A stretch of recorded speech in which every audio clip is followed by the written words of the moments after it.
जब एक साथ 500 मिसाइलें आएंगी तो राडार और इंटरसेप्टर सैचुरेट हो जाएंगे और तबाही तय हो जाएगी। उसने पूरे मिडिल ईस्ट में एक ऐसा एक्सिस ऑफ रेजिस्टेंस खड़ा कर दिया है जो इजराइल के वजूद को अपना सबसे बड़ा दुश्मन मानता है। अगर युद्ध की मौजूदा स्थितियों को देखें तो सबसे बड़ी खबर यह है कि अमेरिका और ईरान के बीच एक इलेक्ट्रॉनिक एमओयू साइन हो गया है। इस डील का सबसे बड़ा फायदा यह माना जा रहा है कि दुनिया की अर्थव्यवस्था की सांस की नली यानी स्ट्रेट ऑफ हॉर्मुज शुक्रवार को पूरी तरीके से खुल सकती है।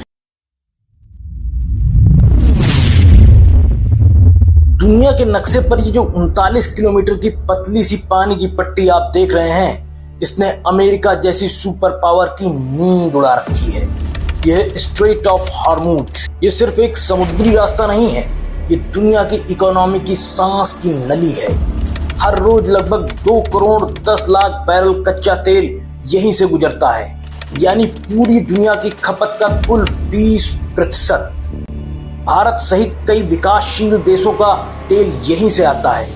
इस रास्ते पर कंट्रोल का सीधा सा मतलब है दुनिया की अर्थव्यवस्था पर कंट्रोल, और यही वजह है कि अमेरिका पिछले कई दशकों से यहाँ अपनी दादागिरी दिखाता आया है। अमेरिका ने इस चोक पॉइंट को घेरने के लिए बहरीन में अपना 5th fleet naval base, Qatar में अल उदीद एयर बेस और यूएई में भी कई मिलिट्री ठिकाने बना रखे हैं। लेकिन अब बाजी पूरी तरीके से पलट चुकी है। अगर अमेरिका के पास मॉडर्न फाइटर जेट्स हैं, तो ईरान ने जमीन के नीचे ऐसी दुनिया बसा ली है जो कि नेक्स्ट लेवल का इवोल्यूशन लगता है। ईरान ने पहाड़ों के नीचे और जमीन की गहराइयों में पूरे के पूरे मिसाइल सिटीज बसा दिए हैं।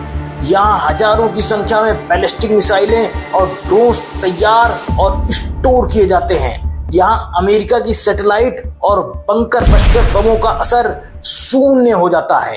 ईरान की वॉर स्ट्रेटजी सीधी और भयंकर है, सैचुरेशन अटैक। इसका मतलब है भारी मात्रा में एक ही समय पर सस्ते ड्रोन्स और मिसाइलों की बारिश कर देना।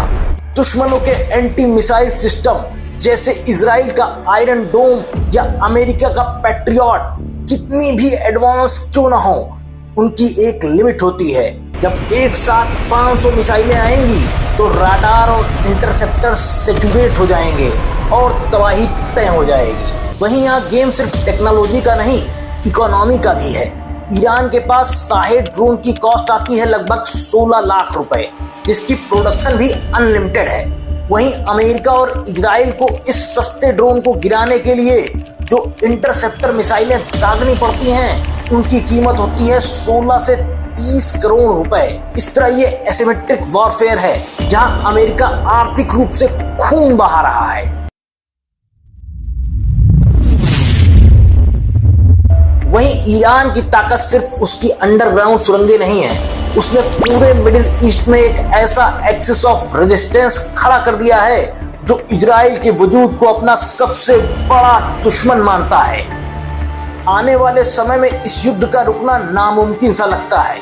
अगर अमेरिका यहां से पीछे हट भी गया तो भी इजराइल के लिए खतरा कम नहीं होगा।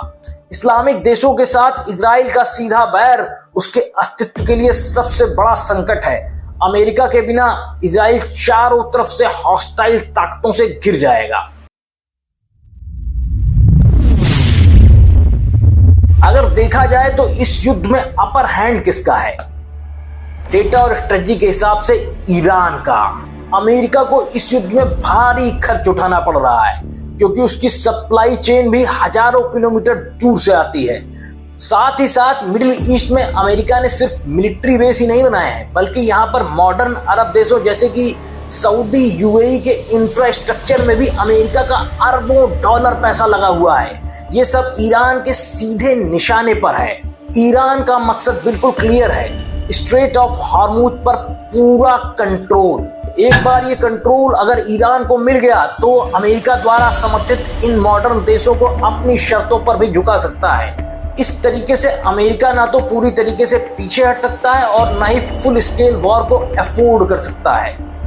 तो इस युद्ध का असल में क्या नतीजा हुआ? ये युद्ध कोई एक दिन या एक महीने में खत्म होने वाला नहीं है। ये एक स्टेलमेट की स्थिति है जो आने वाले समय में बार बार नई शक्ल में लड़ी जाएगी।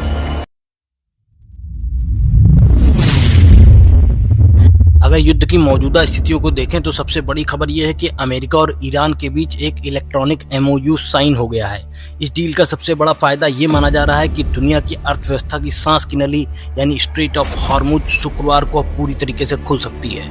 इस खबर के आते ही इंटरनेशनल मार्केट में क्रूड ऑयल के दाम नीचे आ गए हैं। कतर ने अपनी जान पर खेलकर इन दोनों देशों के बीच इस बातचीत को मुमकिन बनाने में एक बहुत बड़ी और अहम भूमिका निभाई है। अब बात करते हैं डोनाल्ड ट्रंप की, जो खुद को इस पूरी डील का मास्टरमाइंड बता रहे हैं। G7 समिट में ट्रंप ने साफ कर दिया कि उनके लिए सिर्फ एक चीज मायने रखती है कि ईरान कभी परमाणु हथियार ना बना पाए, और अगर ईरान ने ऐसा करने की कोई जुर्रत की तो ट्रंप के शब्दों में ईरान पर आसमान से तबाही बरस पड़ेगी। साथ ही ट्रंप ने इजराइल के प्रधानमंत्री नेतन्याहू को भी हाथ में रहने की नसीहत देते हुए कहा कि उन्हें लेबनान को लेकर थोड़ा जिम्मेदार होना पड़ेगा। ट्रंप ने यहां तक कह दिया कि अगर अमेरिका ना होता तो इस युद्ध के बाद इजराइल का कोई वजूद ही नहीं होता। लेकिन दोस्तों, इस डील में अभी भी एक बड़ा पेच है, लेबनान। ईरान के विदेश मंत्री अब्बास अराक्ची ने साफ चेतावनी दी है कि अगर इजराइल ने लेबनान पर हमला किया या उस पर कब्जा बनाए रखा तो ईरान इसे अमेरिका के साथ हुए MOU का सीधा उल्लंघन मानेगा। हिजबुल्लाह के सेक्रेटरी नईम कासिम ने भी ऐलान किया है कि ईरान हमारे लिए सम्मान का प्रतीक है और जब तक इजराइल लेबनान से बाहर नहीं जाता तब तक अमेरिका और ईरान के बीच कोई न्यूक्लियर डील फाइनल नहीं होगी।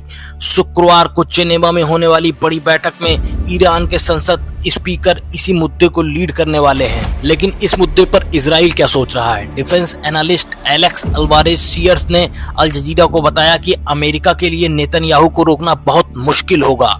नेतन्याहू इस युद्ध को हिजबुल्लाह का नामो निशान मिटाने के एक वन इन ए जनरेशन मौके की तरीके से देख रहे हैं, और यही वजह है कि एक तरफ जहां शुक्रवार को स्ट्रेट ऑफ हॉर्मुज के खुलने की उम्मीदें हैं, वहीं दूसरी तरफ इजराइल लगातार लेबनान के नाबातीह और हद्दाता जैसे इलाकों में ड्रोन और एयर स्ट्राइक कर रहा है, जिसे वो जरूरी स्ट्राइक बता रहा है। शुक्रवार को ये डील साइन होगी या नहीं, यह इस बात पर निर्भर करेगा कि लेबनान में इजराइल के हमले रुकते हैं या नहीं।